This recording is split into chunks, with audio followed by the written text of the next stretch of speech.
Welcome, everybody. So we are jumping right on to the second session, and we have a great lineup for you on improving Social Security program knowledge. We will start with a paper by Katie Carman and colleagues on disparities in Social Security program knowledge and the role of social capital. And let's go right ahead. Great. Thank you so much. I'm very happy to be here. I'm going to share my screen. There we go. So I'm really excited to have this opportunity to talk about this work that I'm doing with my colleague Jhacova Williams, who was previously at RAND and will be starting at American University in the fall. I think that Dr. Kijakazi's remarks at the beginning of the day today really fit very nicely with what we're going to talk about. She started by saying everyone who is eligible for benefits should receive them. And that's exactly what motivated our work here. Because disparities in Social Security knowledge can really impact whether or not people who are eligible for benefits are likely to receive or know about the benefits that they're eligible for. In particular, social capital might help people to understand and know about the benefits that they're eligible for. In times of need, there are many places that people can turn for information and support. One of them is Social Security. When you can't work because of a disability insurance is an option. If you have minor children and a spouse or partner dies, survivor benefits are there. Spousal benefits are there in retirement, even retirement benefits. These are all designed to protect us in times of need, but they can only do this if people know about the programs that are available for them. And knowledge of these programs, other than retirement benefits, are not as strong as knowledge of retirement benefits. And this is where social capital can come in. Social capital is defined as the network of relationships among people. It's an asset that we rely on, and it can take many forms. It's our family, our friends, it's the organizations and businesses that we work with, churches, groups in our communities, doctors, our employers. It's how we're embedded in society. In this work, we wanted to know how social capital could contribute to knowledge of Social Security and how differences in social capital might lead to differences in knowledge. So we're really thinking about a number of different programs. Retirement benefits are most well known, but disability benefits and spousal benefits and survivor benefits are less well known. In work that I presented at this conference a few years ago, in particular, we found that there are really limited information about disability and, spousal and survivor benefits. And work that others have done has found less knowledge about disability benefits. We also know that there are disparities in knowledge. In ongoing work currently funded by another RDRC project by Dave Knapp and Francisco Perez Arce, they are finding significant differences in knowledge by race and ethnicity. So targeting information to people in need provides a potential to really help people get the information that they need. But it requires that we know where people are turning for information, when they need it, and when they're looking for information. So this research is really designed to try to get at where are people looking for information. Disparities in knowledge could be linked to disparities in differences in social capital. So in this picture here, I have the individual at the center and a number of different places that they could turn for information in times of need. Friends and family, social services, the internet, Social Security Administration, financial advisors. Some ties may be stronger than others, and some ties may not exist at all. Not every person has a job. Not every person has a financial advisor. Most people have strong ties to their friends and family. That's not surprising. And they might have stronger ties to different types of groups.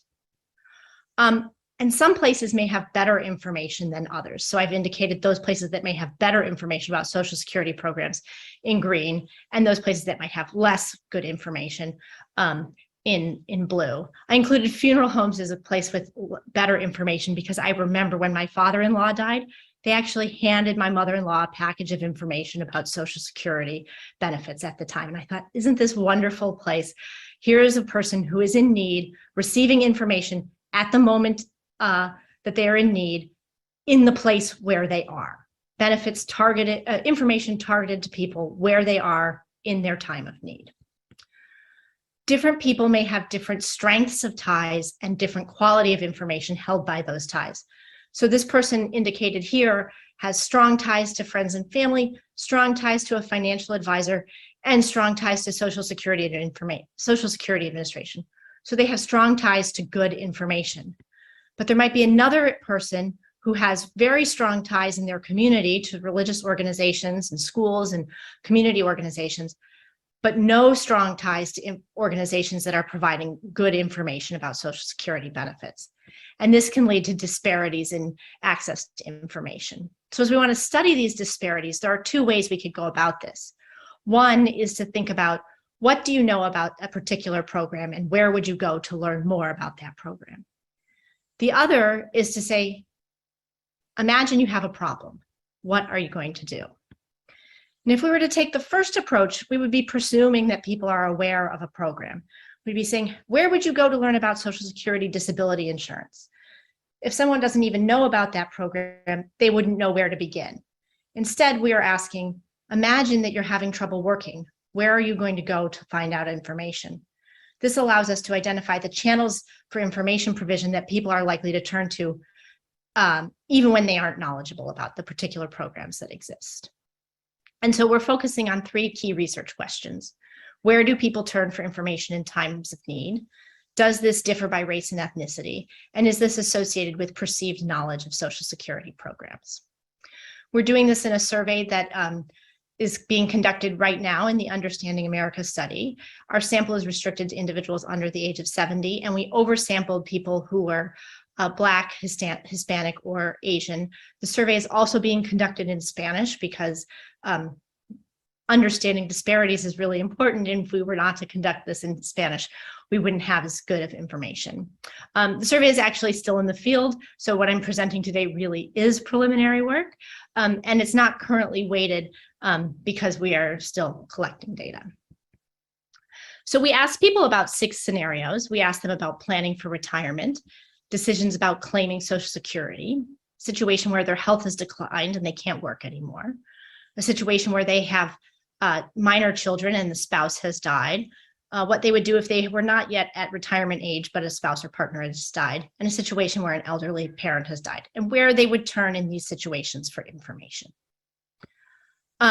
So we can take the answers that they gave, and in each of these scenarios, we ask them, here's a list of, this is 15 organizations that are listed across the bottom of this graph where they might turn for information, and asked which of those would you choose? And they could choose yes, no, or don't know for all of those organizations. So we can average across all 6 scenarios and see what kinds of responses people give. So some sources of information are likely to be used more than others. Unsurprisingly, friends and family are the places that people turn to most. And I think that that's not unimportant for what the rest of what I'm going to say, because friends and family are an important source of information. But as we think about all of these other sources of information, strengthening information to any of these other organizations will have indirect impacts through friends and family. So if we can improve information that is provided to individuals through local community organizations, it will have a direct impact on the small number of people who are going to local community organizations for information, but then it will have a follow-on impact to the friends and family of those people.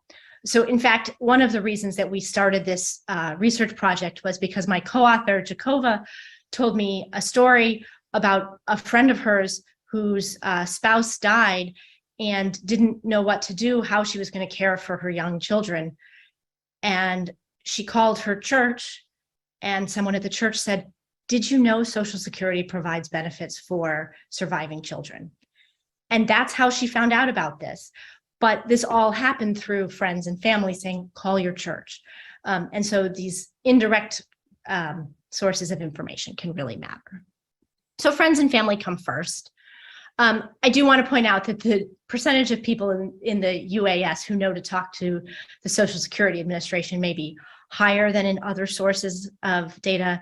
Many surveys conducted in the UAS are about Social Security, so these people may have greater knowledge of Social Security than other others in the general population.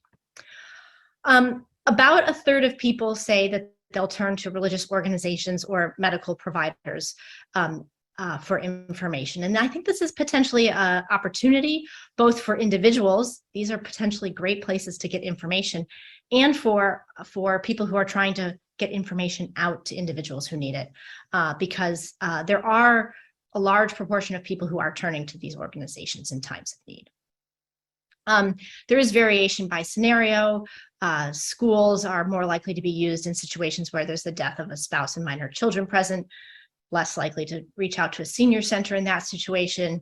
Healthcare providers and employers are more likely to be approached in cases of disability than in other scenarios. And religious organizations are more likely to be a source of information when a family member dies. So next we'll turn to the question of, do sources of information differ by race and ethnicity? All groups, all races and ethnicities report turning to friends and family as their most common source of information. And we find consistent patterns by race across the different scenarios. Compared to other racial and ethnic groups, I'm going to go very slowly here because this is really the heart of the results, the most exciting slide here. Non-Hispanic white respondents are more likely to turn to the most formal sources of information, their employers, coworkers, and non-financial advisors. And financial advisors. So these are formal sources of information, places where we might expect them to get really good information about Social Security programs. Non-Hispanic Black respondents are more likely to turn to social services, religious organizations, community organizations, senior centers, medical care providers, and libraries. And I think that this is a potential for real opportunity for targeting information to people in the places where they are. Just remind you, 3 minutes. That's okay, I'm doing great. These are places where there's mixed information that is likely to be available for people, but this is where we are seeing disparities in knowledge and where I think we could really go make a difference in providing information to people in need of information in the places where they actually are. Non-Hispanic Asian respondents are more likely to turn to employers, coworkers, medical care providers, and the internet and social media. That I think is a little worrisome because, of course, the internet and social media could get you to great information, but also to terrible information. So something to be aware of. Hispanic respondents really fell towards the middle across all racial and ethnic groups across all of the different scenarios that we looked at. We used these heat maps to look at all of the different groups and all of the different scenarios where darker colors represent more people choosing that source of information. And I have that some examples of this in the paper, so you can see those data in more detail. We also did some preliminary analysis looking at the correlation between where people are getting information and knowledge, and there does seem to be a correlation between self-assessed knowledge and sources of information. Those with less knowledge are more likely to turn to informal channels of information, and sources of information tend to come from pre-existing social capital. You're not turning to new sources of information. You're going to the people you already have relationships with. So different groups have different needs for information to address disparities in knowledge, and they have different social capital to draw on in times of need. To best address disparities, information campaigns should consider differentiating channels of information to better engage disadvantaged groups and think about where people are going in times of need for information. I'll just very briefly say that we have a really cool thing that we're doing as a next step. We've also asked some open-ended questions, and we're using natural language processing to code those questions to see if there are things that people are doing that we hadn't thought of. So stay tuned. Thank you. Thank you very much, Katie. That was fascinating, and I'm sure we're going to have a lot of conversation on that. So next, let's move right on to our second paper. It's on the role of stock flow reasoning in understanding the Social Security Trust Fund. And that will be presented by our colleague, Stephen Spiller from UCLA. Stephen. Thank you very much. I hope that you can see my screen okay. So this is work that's led by Megan Weber with Hal Hershfield and Suzanne Shu, and we're grateful for funding from the SSA for this. As always, this reflects our views and not those of the SSA. We're looking at the role of stock flow reasoning and how it relates to perceptions of the trust fund. I'm going to start with just a little bit of a high-level overview of the trust fund, then stock flow reasoning, and then two experiments that we've conducted to help understand how the two relate. So benefits are paid from the OASI and DI trust funds. These funds are funded through payroll taxes and interest, and the balance in a given year is the accumulation of all the previous annual surpluses and deficits. Each year, the trustees report provides both historical and future projections over the financial situation of both the trust funds individually as well as a combined OASDI trust fund. Now, typically as part of this report, there is a projected depletion date. When is the trust fund expected to run out? Currently, that's 2035, and that's widely reported in the media. Our question is, what do people think is the effect of trust fund depletion on subsequent Social Security benefits? Now, I want to emphasize we are focused on public perception, not the policy impact or the projections themselves. So these are two key charts from the summary of the trustees report. On the left, you can see the trust fund ratio, which is the asset reserves divided by the program costs over time. And you can see that it peaked around 2010, has been declining, and is expected to hit zero around 2034 or 2035. On the right, you can see an alternative display of that same basic information. Here it's displayed in terms of inflows and outflows to the fund as a function of, as a percentage of taxable payroll.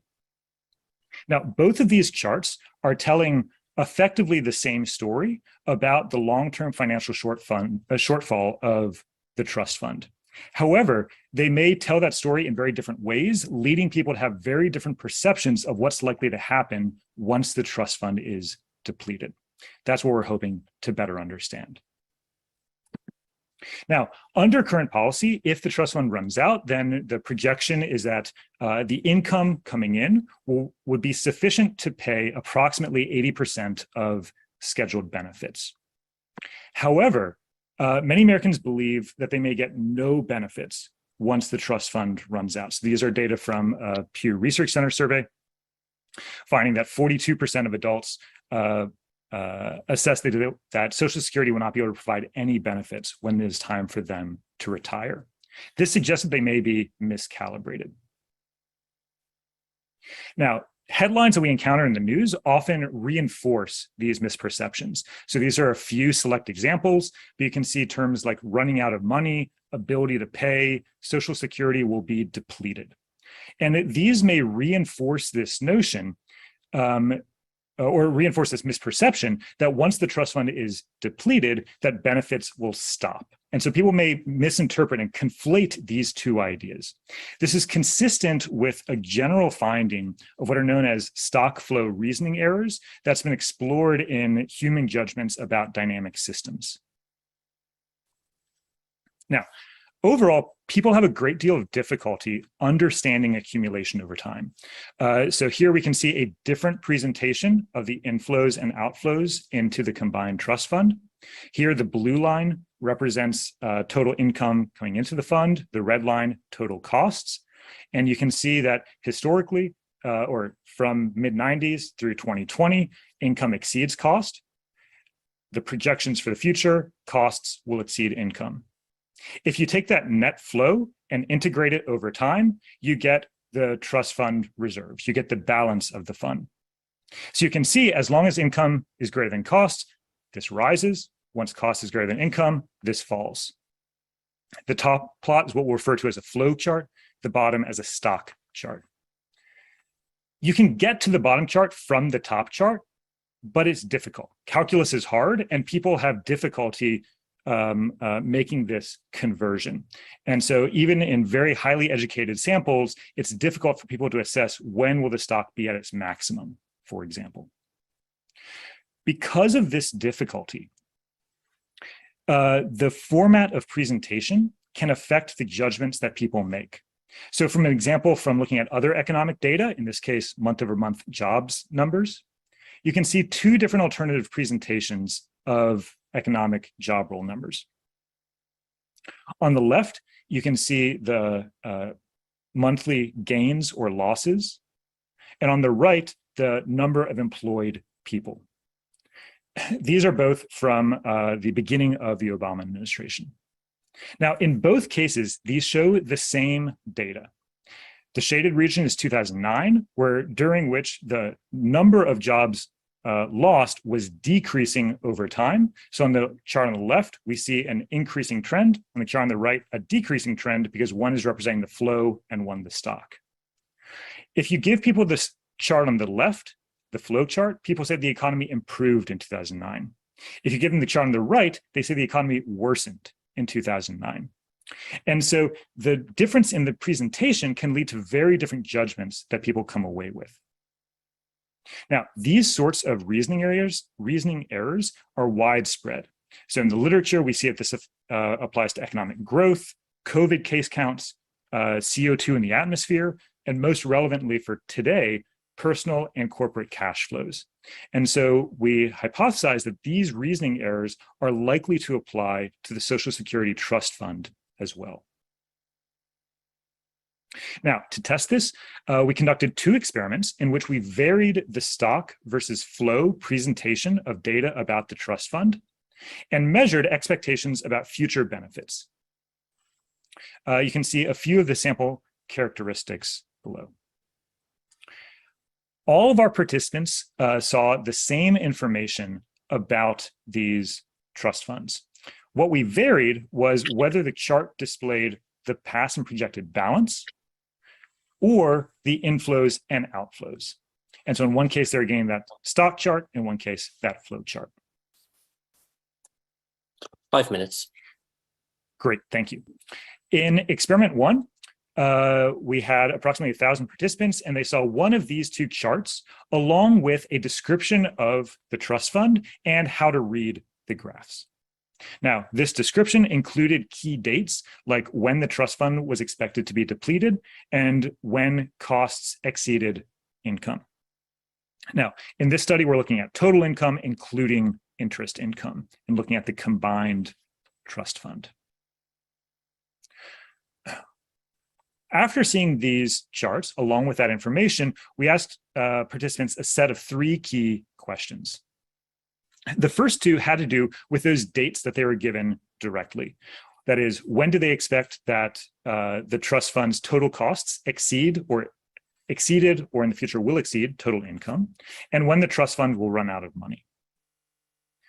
Our key question was, we also asked what is most likely to happen to Social Security benefits if the trust fund is depleted. And so we asked, we gave our participants 4 options. Will no longer be able to pay out benefits, or they will be able to pay out benefits, but a smaller amount, the same amount, or a larger amount. For current purposes, I'm going to collapse these latter 3 points into a general notion of benefits will be paid versus benefits will not be paid. But we can break this down further in the paper. So, what do we find? As a reminder, we had 1,000 participants, and they're split between seeing one of these 2 presentations, but otherwise the information that they received was the same. They're equally accurate in assessing when costs would exceed income, not very accurate, but equally accurate across groups. They're more accurate in assessing when the trust fund would run out of money. However, this was particularly so in the stock condition. So although they saw this information in both conditions, seeing the balance hit 0 in the chart on the left reinforced this date and led to greater accuracy regarding when the trust fund would expire. Perhaps most importantly, when we asked about what would happen to benefits We found two main results here. The first is that there's a big difference between conditions.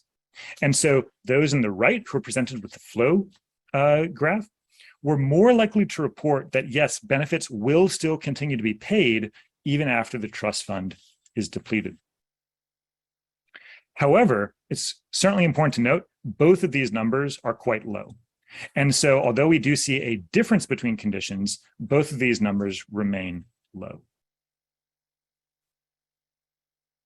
In our second experiment, we sought to replicate and extend these results.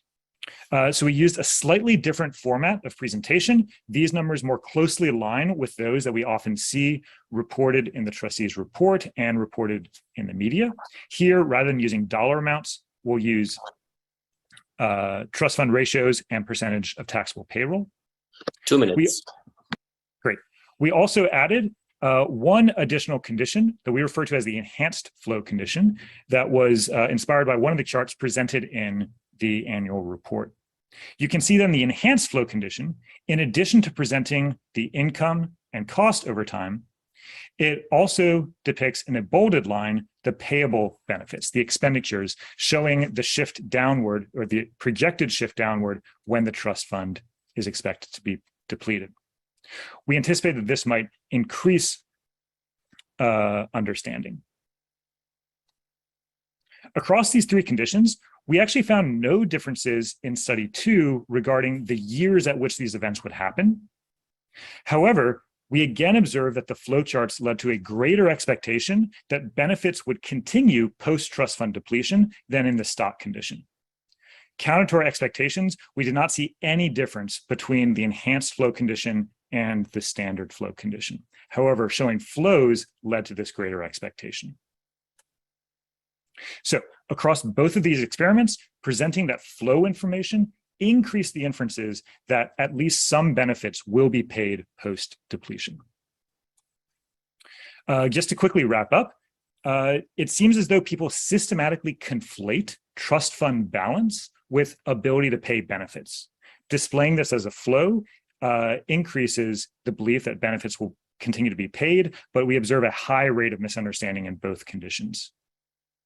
What we're hoping to do next is looking to classify media headlines around the time of each year's trustees report to understand how this is being communicated and consider alternative techniques to further reduce these misperceptions. And we think that this really reinforces the notion, as other research has done, about considering the importance of content salience, not just the content itself in trust fund communications. So that's it. Thank you very much. Thank you so much, Stephen. That was very, very insightful, and I look forward to discussing that with you shortly after the next panel talk. So our third paper for this afternoon will be presented by Steve Wendel and Marti DeLiema, and it will be on enhancing trust in Social Security Administration and e-government among people targeted by fraud. So let's get to it. Great. Everyone, I'm Steve Wendel. I'm presenting joint work with Marti DeLiema and Robb from the universities of Michigan and Wisconsin, respectively, as was just mentioned. Today, we're going to be, well, first of all, let me say we appreciate the funding from the Social Security Administration. Opinions and ideas here, of course, are our own, but we respect and very greatly appreciate the support. Now, the problem we're looking at today in particular is imposter scams and what they do to public trust. Now, I'm reasonably sure every one of you has come across a Social Security imposter scam. There's a survey, for example, done that showed that in 3 months alone of 2020, nearly half of the American public of adults received at least one Social Security scam call. Now, these calls were highly salient. Many people came across them and were aware, but they were remarkably ineffective. Instead, what we see is a much larger dollar loss and concern over the digital imposter scams. Those are things like emails, social media, websites that trick people to provide personal information or directly to provide funding. Now, we've seen quite a lot of that in the Social Security and government space. Most recently, we're actually seeing a rapid rise in business imposter scams, where people create fake websites, fake appeals for Apple, Amazon, etc. And in fact, that is currently the most prevalent. And again, these come in waves. The first wave of government scams you see there is IRS. Second one was Social Security. Now we're seeing, I believe it's about 1 in 3 are actually Amazon scams. But these will come and go depending on the evolving techniques of the scammers. So we wanted to see first, what do we know about effective techniques to counter these types of imposter fraud, in particular from the individual perspective, not from an institutional perspective. And we find remarkably little from rigorous research out there. There's practical, thoughtful tips from the SSA, from the AARP, et cetera. When it comes to experimental evidence, or for that matter, statistical causal evidence, we find only a handful of studies out there, usually in the broader influence literature, very little on imposter scams themselves. When we look at the relationship, what these scams do to the public trust, we find, well, very separated literature. We find, of course, quite a lot on the erosion of public trust in government over the last 6 decades. And we have some suspicion and some anecdotes about the role of such scams in decreasing consumer and individual trust, but no great and clear empirical evidence. And so in our study, we wanted to address both of these. In particular, this is the simplified form of the research question. Research questions, you can find the detailed pre-registered hypotheses, all public on our GitHub site, but I will save you the full version. I'll just give you the quick version. First question, does prior experience with fraud cause people to distrust government communications? A vital question for Social Security and, of course, other agencies, as they have real communications with people, and their ability to have those are undercut by a lack of trust. And then second, can we train people to discriminate between these?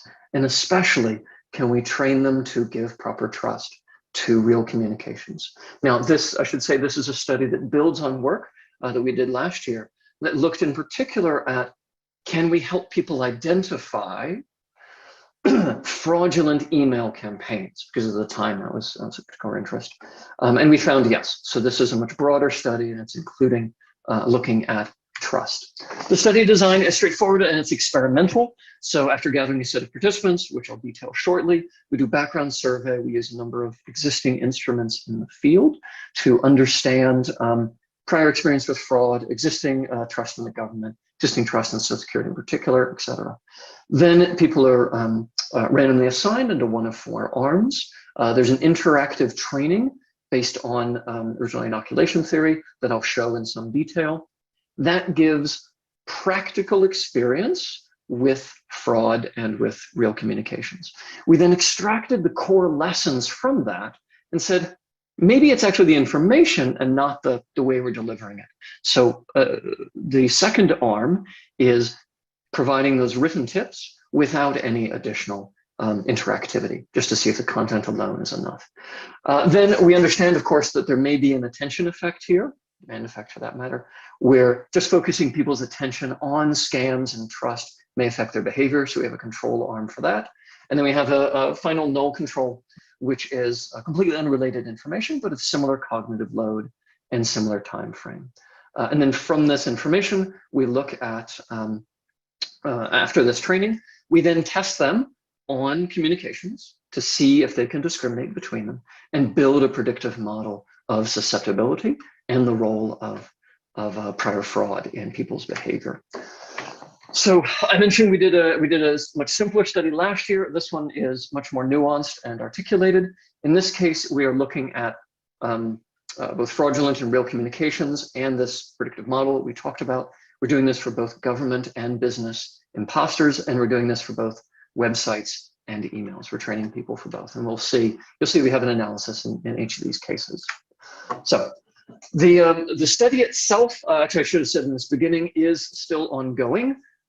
We've run the 2 largest nationally representative samples already, but we have some remaining research questions that we are answering. So in particular, we've done 2 of the national studies, which I'll be presenting the results on today. We've launched another study with the Better Business Bureau today. We had some delays in the timing, but we are we're on track to complete it in the next few weeks. And in that study, that is a sample of 1,000 people who have themselves reported fraud to the BBB. So this is a very unique and special population. We want to understand how does their prior experience affect their behavior. And then finally, we have one wrap-up study that's a 2-week delay that we're finishing shortly as well. So I mentioned the main intervention is this interactive training. Let me show you what that looks like. And it is a mocked up email, mocked up website where people can actually interact with it. They can click on the links. They can click on the headers to see what the email is about.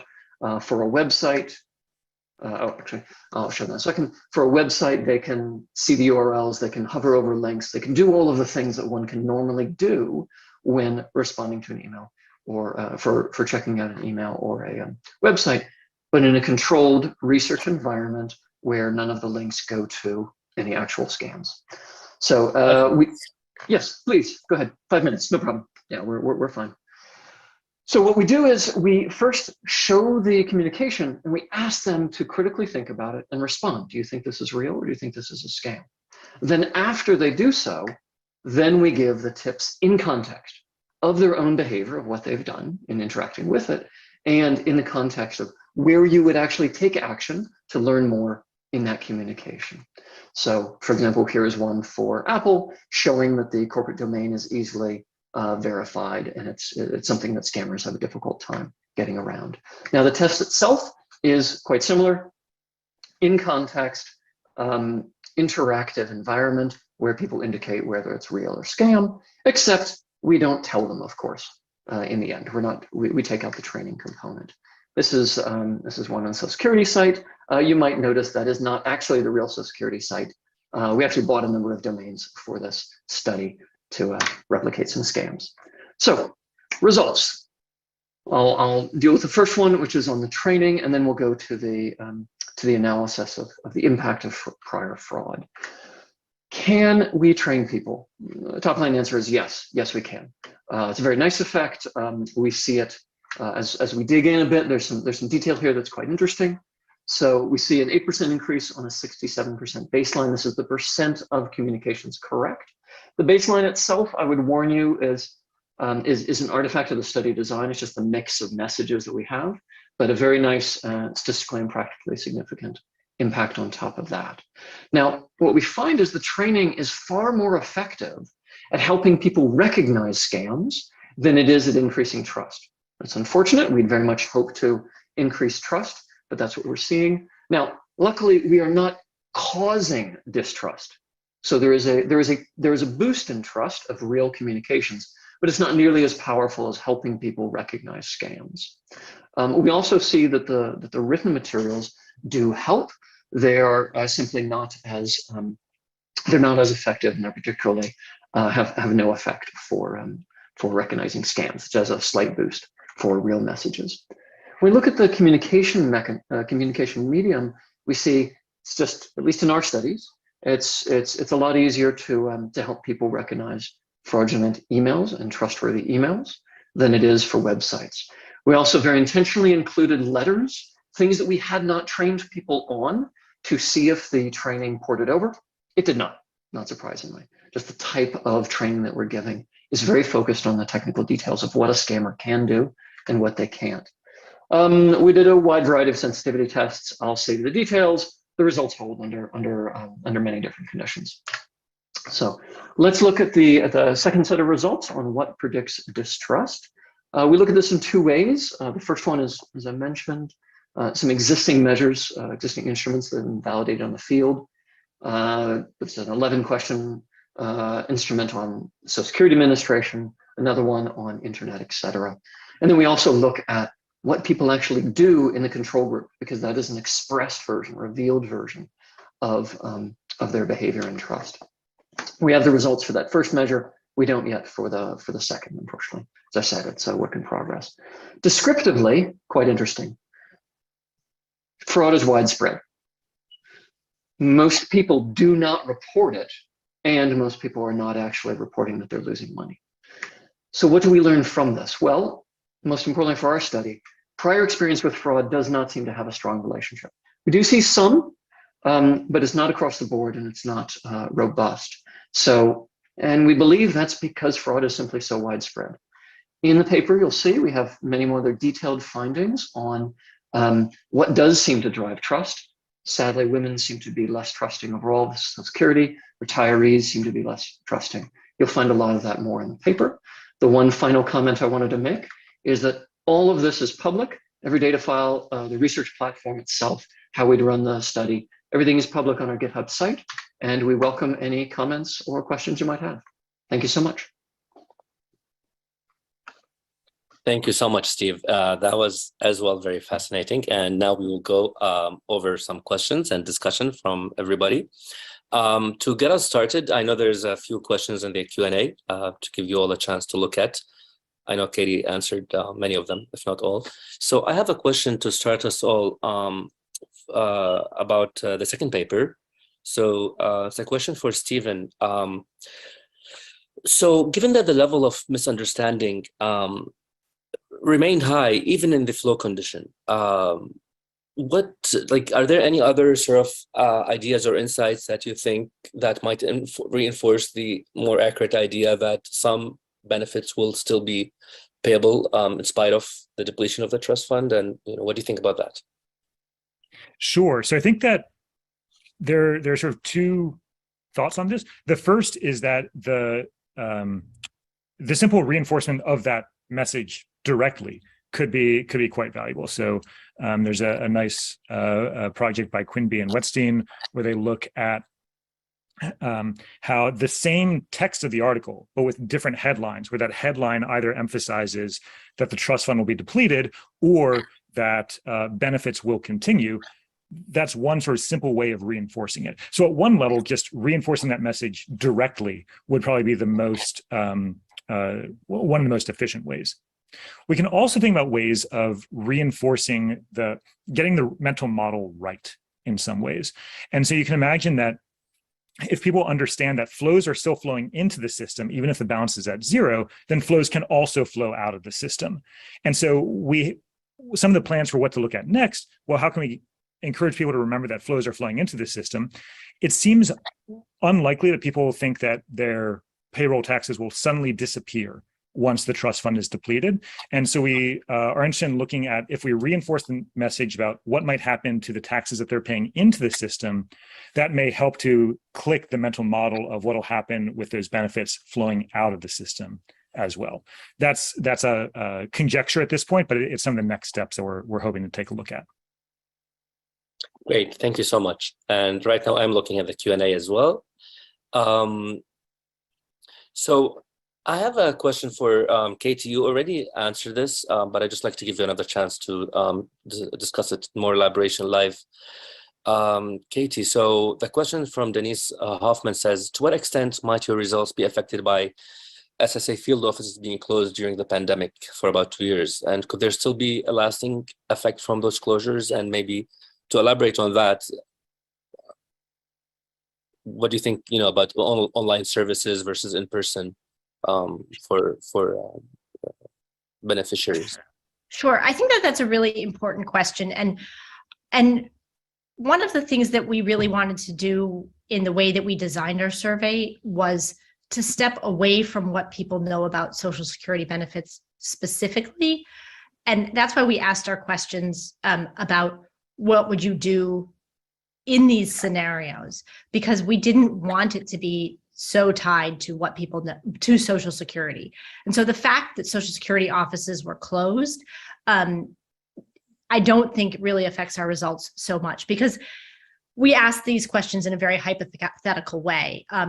So, we surveyed almost 3,000 people. Those people did not have health problems that limited their ability to work. We just asked them what they would do if that happened. And so that the fact that they couldn't go to a Social Security field office during the last 2 years probably didn't impact their thoughts about what they would do in that situation. But I do think that these could have lasting impacts on people's knowledge. And I think that for some of the other work that's going on right now about people's knowledge of Social Security, I think that is potentially important, but less important for the specific survey results that we were talking about. Even our knowledge questions are very general. Have you heard of this program? How knowledgeable are you? And that doesn't necessarily rely on people being able to access a field office. Most people won't go unless they actually have the problem, I think. Yeah, thank you so much, Katie. I mean, as you said, this is all novel stuff happening, and thanks to research like the one you guys are doing, we're finding out. I mean, I suppose it's possible that people that can't go to office will turn online and hopefully find good information, possibly not. So we'll hopefully they can identify when they're at the correct website and not at the incorrect not a fraudulent website. Exactly. So we'll have to keep studying that. Now, finally, we've got a bunch of questions now in the Q&A. So I'd like to give our panelists a chance to sort of pick any of the questions that you'd like to address. So I'll give you a minute. I'll hop in quickly. And please. One aspect that came up in two separate questions was about the role, differences among ages of different respondents regarding understanding the benefits and the role of these two different forms of reasoning about it. And what we find with age is that our older respondents were more likely to believe that benefits would continue. And so there does seem to be a notion where if it's more, one conjecture would be if it's more self-relevant, more likely to be engaged in the information environment and better calibrated on what's likely to happen. However, the difference between conditions, whether it was seen as a balance or seen as a flow, was very consistent both among younger and older respondents. So that didn't seem to differ, but there was just a level shift in terms of beliefs about benefits for different ages. Okay, great, thank you. And we just got another question for Steve Wendel. Have you run across any estimates? The question disappeared. Oh, sorry, that's because I was just answering it. You were answering it, okay. Yes, I can answer it verbally, no problem. So the question was on the magnitude of losses, and there was another question I can answer as well. Yes, so the Better Business Bureau gathers this as part of their scam tracker, and we are linking that in. As I said, we just launched that arm of the study, and we are also gathering that as part of our study, as part of our nationally representative sample. We see some initial very promising results on the relationship between the magnitude of loss and people's trust, and for that matter, other demographics of the person. But that part is still ongoing, so I didn't go into detail today. Thank you, Steve. Thank you. And any of the other panelists would like to answer any of the questions that are in the Q&A, please? I think answering them live will give you a little more chance to elaborate. This is Marti. I wasn't sure if that question was in response to our study or in general. So the best estimates that are out there for reported fraud, it's usually $1,000 is the median loss. Of course, this varies. I've spoken to victims who've lost over $1 million over time in various scams. But then there are many people, probably the majority of people, who lose under $100, but they don't go through the effort of reporting it. So our loss figures are really skewed, but it can range from as little as $20 to multi-millions of dollars. All right. And one of the things that we can analyze is looking at the difference between those who report in BBB versus those who more generally don't report but do still have losses. So we can look at the skew at that. There was one quick question, Marti, on crypto. I don't think you have anything on crypto fraud loss in particular, do you? No, but that's probably going to be the new kind of minefield of fraud. It's moving from gift card into crypto. Great. So also we have a question from Kathleen Mullen for Steve and Marti. So it seems like low trust isn't necessarily a problem, the question asks, right? If there's lots of scams that we don't want people to be don't we want people to be diligent and be able to discern the right source, sort of regardless of their trust, right? I'll take that one, Marti. Cool. So yeah, the challenge is it's relatively easy to make people distrustful, but that would destroy the relationship between citizens and their government. And so the challenge is how to make people discriminate between, to properly trust true communications. And so thankfully we are seeing a small boost in true trust, as well as seeing a significant boost in identifying the scams.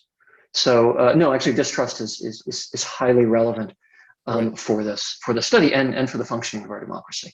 Right. And to elaborate on that, I just want to also add, so SSA has been very proactive in sort of outing those, those fraudulent activities. If you look at SSA.gov and, other communication channels, by letting the American public aware that SSA is, not doing these calls and asking them these questions. Have you found any evidence sort of that being helpful for people that where the actual agency, whether it's SSA or otherwise, is more proactive in speaking out about those other fraudulent entities? It is a wonderful question and one that we unfortunately haven't covered in this study, but Marti is really the expert here. Would you know of other? Yeah, we've done some research that does show that having advanced knowledge of fraud, of specific types of scams, does seem to protect people. We call it the forewarned is forearmed phenomenon. And so, yeah, I do think that it's helpful, but there's been no kind of rigorous test in consumer education and awareness. Okay, thank you. Well, hopefully there will be. Can I answer one of the other questions that Absolutely, was posed please, to me? So there's a question from Chi Chong Fang about distinguishing between different groups based on where they were born, looking at non-Hispanic Asians in our population. And I think that this is a really important question. It's something that we've been working on in some of the other work that I'm doing on other topics, trying to distinguish between knowledge and information and beliefs in different immigrant populations based on the country of origin. And unfortunately, most of the surveys that are available to be used for this kind of research don't have enough Asian people in them for us to be able to do any analysis that distinguishes based on the country of origin. And I just wanted to highlight that as an important question. I think the same could be said for trying to look at Hispanic populations, although that group is much larger. But if you really want to try to distinguish between where people are from, whether they're first generation or not first generation, it becomes much harder, and the sample sizes that we can get just aren't sufficient to really do that kind of analysis. So I guess that's slightly a plug for more money, and slightly a plug for just thinking about these issues more in the future. Thank you so much, Katie. So I will ask another question, but in the meantime, I'd like to invite everybody, all our attendees, to please submit any questions you have in the Q&A. We still have a few more minutes, so we've got plenty of time to discuss. In the meantime, I'd like to ask Stephen Spiller, so not to underestimate the importance of misunderstanding, but notice that in your study, the proportion of people who believe benefits will stop entirely is quite high, and perhaps quite, like, for example, higher than the results that you showed from Pew. Do you have any sort of insight of why that might be? Sure. So I think there are a few factors there. The first is that we were looking at, we did have a convenience sample. And so I put more faith in the condition differences than the absolute level, in part because of that. However, a few important differences. In the Pew, they're looking at when retirees, what they expected would be the case when they themselves would retire, whereas we were looking at when the trust fund was depleted. So for the older individuals in their samples, there would still be a balance in the trust fund. And so the nature of that question may contribute to what appears to be our elevated levels as well. We also made, the discussion and the focus on the trust fund likely made it a little bit more top of mind and accessible to our respondents in a way that may have focused them more on the potential financial situation than those in the Pew survey. That's conjecture, but I think that those are the pieces that may be contributing to those apparently elevated levels. Great. Thank you, Stephen. And also in the meantime, I just wanted to relay a comment from my colleague, David Rogovsky. So in terms of at least the US, we know that USC is currently increasing the sample sizes in the US for minorities such as African Americans, Hispanics, and Asians. So that should really help our future studies on that panel, and hopefully other data sources will do the same. Thanks, David. So please shoot down your questions on the Q&A so that we can discuss them. Let me go through what is there so far. And in the meantime, please, any of the panelists, if you see any question that you'd like to address, even if it was asked to somebody else, please go ahead. I see Marti, go ahead. Yeah, this question is for Dr. Carman. So you looked at differences in sources of information by race and ethnicity, but I was wondering if maybe some of those race differences are actually driven by income differences, just given that some, lower income individuals might be more knowledgeable of these means tested programs, and so might go more directly to the source to apply. In some of our analysis, in our preliminary analysis, where I just said in preliminary analysis, we did control for income, but that didn't really seem to change the differences in terms of race and ethnicity. I think it's a good point, but I think that these cultural differences in terms of where people's social capital lies are much bigger than just income. Thank you. It's a great question. Thank you both. Thank you very much.